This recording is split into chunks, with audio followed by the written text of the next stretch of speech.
तो कैसे हैं आप सब? उम्मीद करते हैं आप सब अच्छे होंगे और अच्छी चली होगी आपकी एग्जाम की तैयारी, है ना।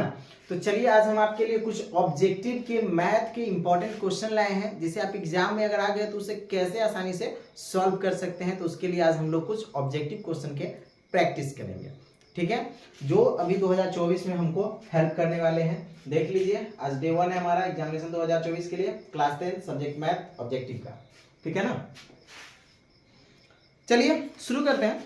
हमारा देखते हैं पहला क्वेश्चन क्या कह रहा है, निम्नलिखित में कौन अपरिमेय संख्या है। यहाँ पर ऑप्शन ए में है √49, बी में है √36, सी में है √27 और डी में है √16। और आपको बताना है कि कौन संख्या जो है इसमें अपरिमेय है। अब हमारे पास समस्या ये है कि हमको ज्ञात होना चाहिए परिमेय क्या है और अपरिमेय क्या है। तो अगर आप रूट तोड़ते हैं और उसका रूट टूट जाता है तो वह होगा परिमेय। अगर रूट नहीं टूटता है, वो रूट में ही रहेगा, तो वह होगा अपरिमेय। सीधा साधा लॉजिक। चलिए देखते हैं, यहाँ पे हम सॉल्व करते हैं। 49 का रूट अगर हम तोड़ते हैं तो 7, 7 7 49। अगर 36 का रूट तोड़ते हैं तो 6 1 36 और 16 का रूट तोड़ते हैं तो 4 4 16। लेकिन 27 एक ऐसा नंबर है जिसका रूट जो है नहीं टूट रहा है ना। तो जिसका रूट नहीं टूटेगा वह हमारा क्या होगा, अपरिमेय संख्या, यानी कि √27 हमारा क्या हो गया, अपरिमेय संख्या हो गया।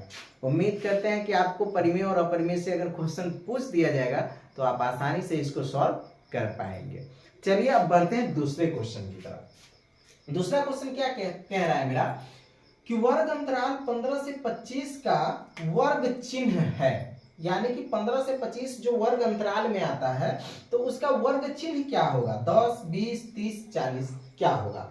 तो मैं इसके लिए आपको थोड़ा सा ध्यान आकर्षित करना चाहूंगा इसके फॉर्मूला पे, है ना। इसका जो है वर्ग चिन्ह का फॉर्मूला, वर्ग चिन्ह का फॉर्मूला क्या होता है, a + b/2। अगर आपको वर्ग चिन्ह निकालना होता है तो फॉर्मूला होता है। देखिए मैं ऐसे भी मौखिक रूप से आंसर बता सकता हूं, लेकिन मैं डिटेल्स आपको बता रहा हूं ताकि एग्जाम में आपको किसी प्रकार का कंफ्यूजन न रहे। a + b/2, ठीक है ना। तो जो यहाँ पर अंतराल दिए हुए हैं तो इसके पहले नंबर को आप a मान लीजिए और दूसरे को b मान लीजिए, ठीक है ना। तो यहाँ पर a + b करना है, यानी कि 15 और 25 को क्या करना है, जोड़ देना है। तो चलिए हम 15 और 25 को जोड़ दिया और बटे में 2, तो जोड़ देंगे इसको तो हो जाएंगे 40/2, है ना। 25 और 15 40/2, काट देंगे 20, यानी कि हमारा वर्ग चिन्ह कितना हो गया, 20, यानी कि ऑप्शन बी हो गया हमारा आंसर। उम्मीद करते हैं आपको कि वर्ग चिन्ह निकालने आ गया होगा। अगर एग्जाम में वर्ग चिन्ह निकालने के लिए अगर आपको कहा जाए तो आप आसानी से इसको निकाल पाएंगे। चलिए नेक्स्ट क्वेश्चन की तरफ बढ़ते हैं। हमारा तीसरा क्वेश्चन समांतर श्रेणी अरिथमेटिक प्रोग्रेशन से है, जो कह रहा है कि 10 7 4 का 30वां पद क्या होगा। चलिए तो निकालते हैं कि इसका 30वां पद क्या होगा। हम इसको सॉल्व करते हैं ताकि हम सब्जेक्टिव भी बनाना सीख जाए और ऑब्जेक्टिव भी। तो चलिए इसको सॉल्व करते हैं। समांतर श्रेणी है 10 7 4, इसका 30वां पद निकालना है। यहाँ पे हल कर लेते हैं, 10 7 4 का 30वां पद। ध्यान दीजिए कि कैसे हम लोग जो है इसका 30वां पद निकाल सकते हैं। ये जो पहले नंबर है इसको हम a से इंडिकेट करते हैं, तो a हो गया हमारा 10, ओके, ध्यान दीजिएगा। उसके बाद हम d की जरूरत पड़ती है। अब ये क्यों जरूरत पड़ती है ये भी मैं आपको बताता हूं, थोड़ा सा सब्र रखिए। अब d निकालने के लिए दूसरे नंबर में से पहले नंबर को घटाना पड़ता है, यानी कि 7 में से 10 को घटाएंगे, हमारा आंसर होगा -3। तो -3 क्या हो गया हमारा, d, ठीक है। अब n कैमा नंबर, कैमा पद निकालना है 30वां, तो n हो गया हमारा 30।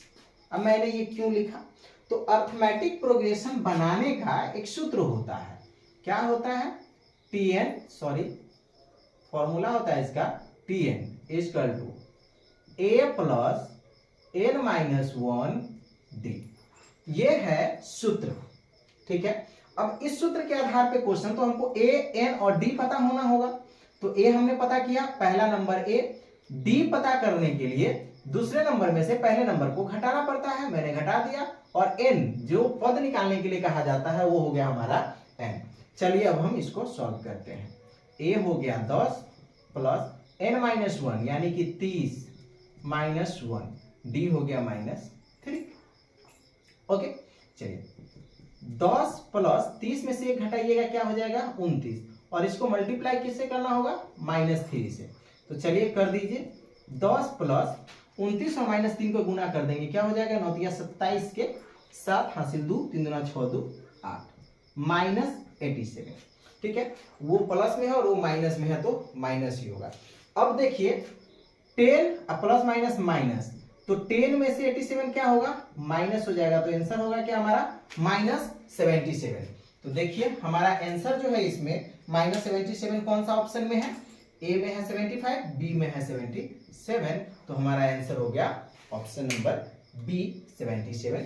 तो इतना आसान तरीके से आप इसको सॉल्व कर सकते हैं। आई होप आपको अर्थमेटिक प्रोग्रेशन से अगर एग्जाम में क्वेश्चन पूछा जाएगा कि कैसे निकालना है क्वेश्चन को, तो आप आसानी से उसे हल कर पाएंगे। चलिए बढ़ते हैं अब अगले क्वेश्चन की तरफ।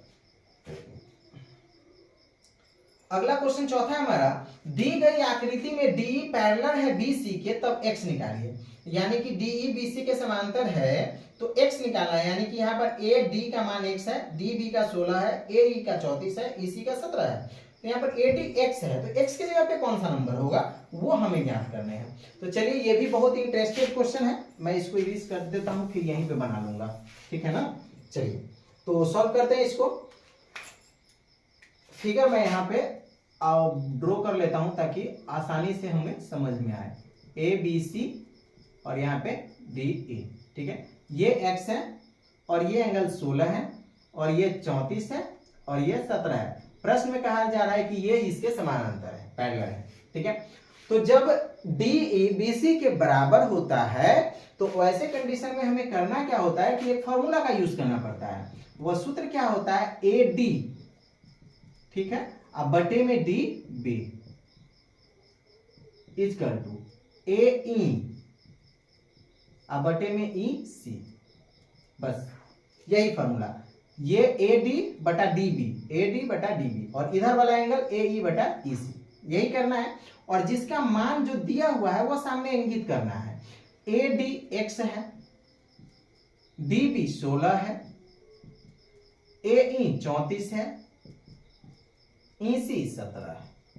ओके, चलिए अभी क्या करना है, जो कटेगा कटेगा, नहीं कटेगा क्रॉस मल्टीप्लाई होगा। 17 दूनी 34, यहाँ पे कट गया टोटल, यहाँ कुछ नहीं है तो 1 है, 1 से x में गुना करेंगे x होगा, और 16 से 2 में गुना करेंगे 32 होगा। यानी कि x की वैल्यू आपको कितनी प्राप्त हो गई 32। तो यहाँ पर देखेंगे कि कौन सा ऑप्शन जो है हमारा 32 है, तो A 8 है, B 32 है, यानी कि हमारा ऑप्शन हो गया B 32। ठीक है, आई होप आपको अगर इस चैप्टर से क्वेश्चन आएंगे तो आप आसानी से निकाल पाएंगे। चलिए मिलते हैं कल कुछ और क्वेश्चन लेकर के कुछ और चैप्टर से, तब तक के लिए bye, best of luck and thanks for the watching.